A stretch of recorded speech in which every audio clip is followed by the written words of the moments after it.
And we're back with Come and Get It, your family dinner favorites. Thanks so much for joining us today. With every great meal, there's an opportunity to pair beverages. Todd Fusco is the manager at Corkscrew Urbana, and he's joining us right now to demonstrate some wine pairings for the dishes our chefs and cooks prepared today. Thanks for coming. Oh, thank you for having me. Okay, so before we get started with actually pairing the wines to the dishes that we saw today, let's have a little wine pairing 101. How do you know what wine goes with a particular type of food? I think a lot of times people probably, it's one of the things is that this is supposed to be fun and enjoyable.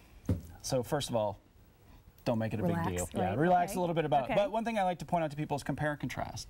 So like with sweet wine, you want to pair that with a dessert, sweet to sweet. And then sometimes you have rich food, which we have some of the examples tonight. Sure. You want to have wine with some acidity and some contrasting flavors to cut through that. Sure. All along the same lines too, having some comparison flavors too to bring out both in each dish. And so the wine's really just supposed to prepare the tongue for the next bite is a way to think about it. Okay, all right, so that's good. All right, so let's get started. The first wine that you're going to match up is with the white bean stew with the Italian sausage and kale that Lisa made. So which wine would you be suggesting for that? This guy from Southern Italy, it's Primitivo. Okay. So Primitivo is what most Americans would know as Zinfandel. So it originated in Croatia, brought it over to Italy. Italian immigrants in the 1800s brought over to California. Okay. So you got some anise in there that plays off that fennel that you get in the sausage.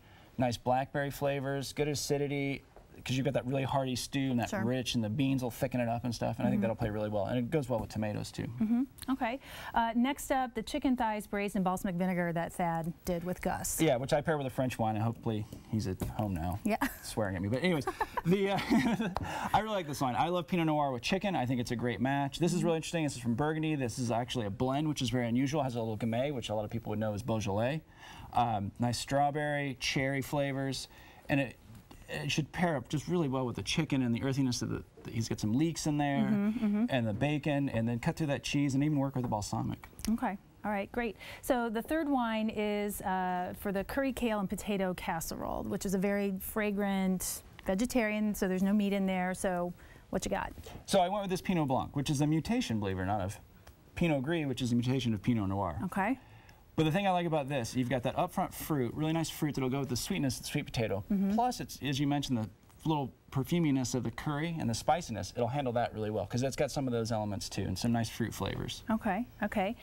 Fourth up, now this is for the dessert. You opted out of the power balls. In fact, I saw in your notes a glass of milk. Glass of milk, yeah. Well, what you were going especially to pair see the with little, yeah, that's right. So, but the Mama Shorty's buttermilk pie. What's the pairing you've decided on? So I picked Moscato.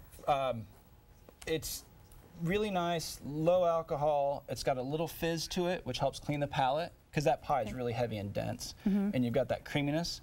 Also, too, it's got a lot of fruit flavors like peaches, apricot. There's also some vanilla in it that plays off the vanilla that's in the dish, and it refreshes. Think of it as like having like a glass of like fresh fruit with it. Well, a lot of times you like with dessert to kind of clean up, because that's a really beautiful, heavy, solid dessert. Yes, it was. Like I told the cook, it was a very popular item on the set. It didn't last long in the No, green it did room? not. It did not. Okay, so what about the grilled mussels with the lime butter over the pasta? So I went with Picpoul, which is the name of the grape. It's from the Languedoc. In this region, they're famous for their shellfish, and this is grown right near there. And a lot of times, I think one of the things with wine pairing we need to keep in mind is if you're having Italian food, have Italian wine, or something from something from the region to the region, and keep it in that kind of perspective. This really brings out the sweetness and the shellfish. There's a little salinity to the wine itself, plus some lime flavors that I think will come with it when you have that lime butter and stuff like that. Right. And it's a really interesting little story behind it with the caterpillar on the bottle. The village used to be ravaged by caterpillars, so every year they have a festival. They dress up as a caterpillar. Ravaged. Ravaged. They would eat the grapes, which is not good.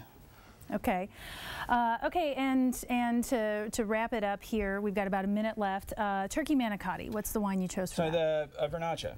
So this one, that's the grape. It's got really, once again, nice acidity. It kind of is a theme throughout because, once again, you clean the palate. There's some lemon, some quince, some herbs, so I'll go with the thyme that she added that she liked to add. Yes. Plus there's some nuttiness to this wine that go really great with the baked cheese, and then she also added some walnuts too, and I thought that would just be a really nice pair. Okay, all right, beautiful. So wine with dinner, wine with dessert, we've seemed to have covered it all here. It's easy enough to do. There's a lot of wine out there in the world. Well, thank you so much for coming in and pairing these wines, so cheers. Cheers. Do a great show. Thanks for joining the show. Thank you.